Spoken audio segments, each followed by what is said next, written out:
We are talking Better Call Saul Season 3 finale, baby. What is going on, guys? It is Dan Man, aka Daniel's son, and that's right, we're talking Better Call Saul spoiler review of the Season 3 finale. And I gotta say, I really enjoyed the hell out of this finale. Better Call Saul, like I've always been saying, I think a lot of people can agree, is one of the best shows on network TV.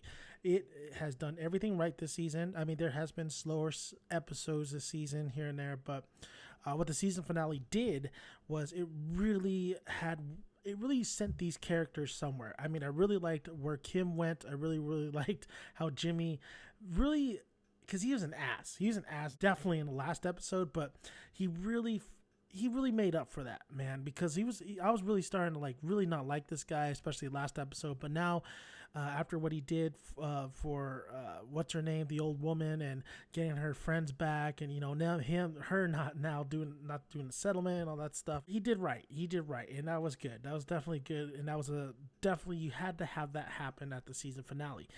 I liked where Chuck was at the season finale. I like where Howard was at in the season finale, and Nacho especially, and what happened to Hector. I think now we know why he is in the wheelchair.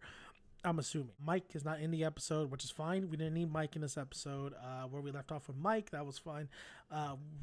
Moving forward, we already know what's happening with Mike. We don't know what happens to these characters like Chuck and Kim.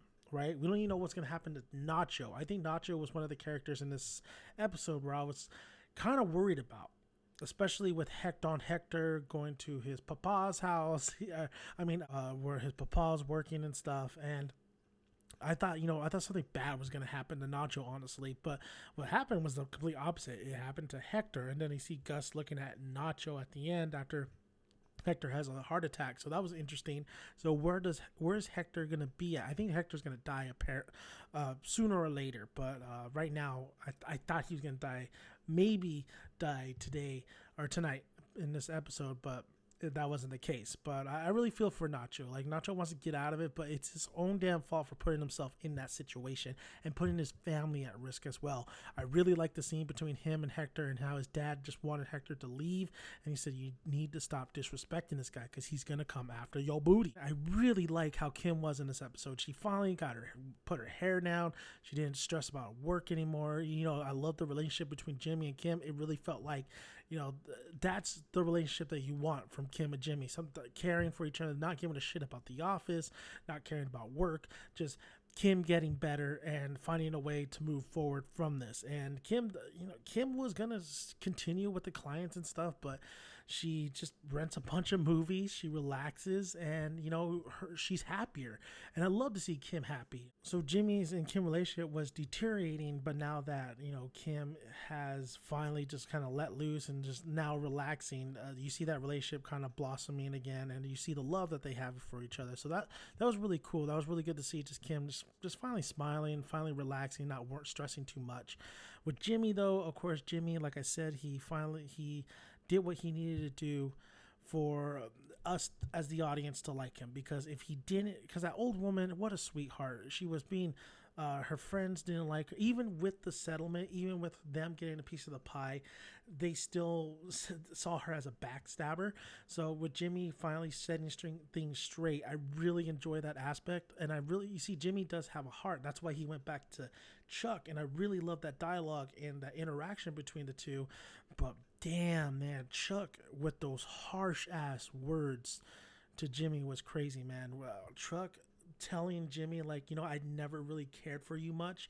That was cold-blooded. That was one of the coldest things I've heard from a character tell another character. That's the worst you could tell somebody, to say that, this is your brother, and you telling him, I never really cared for you much. I mean, I would have went home. I would have went, where Kim was, and I would have just cried my ass off, because that was just dialogue on the show is just absolutely awesome. So that was that was so hurtful, and you can see Chuck really kind of regretting saying that, and you can see just Jimmy just kind of, and especially looking back at Chuck, you can see just Jimmy kind of just whimper off, like a beat dog, so to speak. So that was a great interaction, but it was sad at the same time, especially knowing what happens to Chuck at the end of this episode. What we saw from Chuck was a man going into madness, so to speak. I mean, he says he's fine, but then in this episode, you see him deteriorate and go back to his old ways and worse. Do I think Chuck's dead at the end of this episode? I don't think he's dead. I think him kicking the lantern, he did that on purpose, of course. He did that on purpose. It's sad to see that Chuck had to retire. I mean, Howard gave him the money, gave him $3 million out of his pocket. That's why I say Howard is not a bad guy. Howard respects Chuck. He tells him straight up, like, I respect you. I mean, did everything for the firm. Like, you were the good guys, right? So I don't think Howard is the bad guy. And he's giving him $3 million. $3 million, not out of the firm's pocket, but out of his pocket. So I really respect Howard for that. It was time for Chuck to retire. Howard was right. Look at Chuck. Look how much he did. He just absolutely went bonkers at this episode. So, I mean, I feel bad for Chuck that he has to retire, but it's just what it is. It's just like telling an old person, you can't drive no more. You can't see.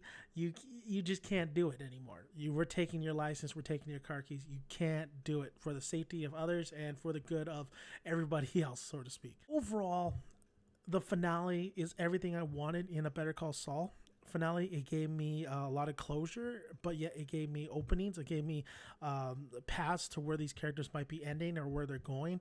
It gave me a cliffhanger, but not a cliffhanger that would make me mad, because I really do feel like Chuck is not dead. And if he is dead, it was a good little send-off. That was a good little cliffhanger. It's not a Negan, who did he kill kind of cliffhanger.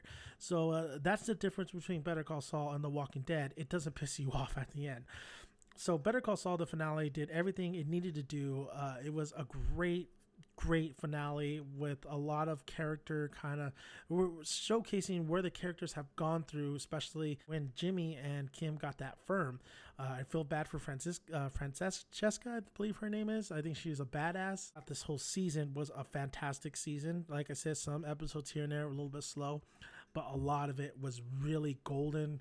And Better Call Saul is becoming one of the best TV shows to ever be created. And Vince Gilligan he's hit a home run again. So I don't think Better Call Saul should go more than 3 seasons. I think at best 2 more seasons. But if it was me, I'd say 1 more season, but it could stretch out to 2 more seasons, solid 5 seasons. But Vince Gilligan, when he's done with Saul, I want to see what Vince Gilligan's going to come up with next, because this guy, him and Kurt Sutter, those two, imagine those two team up. I want to see that happen. So Better Call Saul season finale, awesome. Thank you guys for listening. If you haven't already, please subscribe to the channel. Really appreciate it. Like the video if you like it, and comment below. Love to hear you guys' thoughts on this season finale. And until next time, guys, that was Better Call Saul season 3. Until season 4, ciao.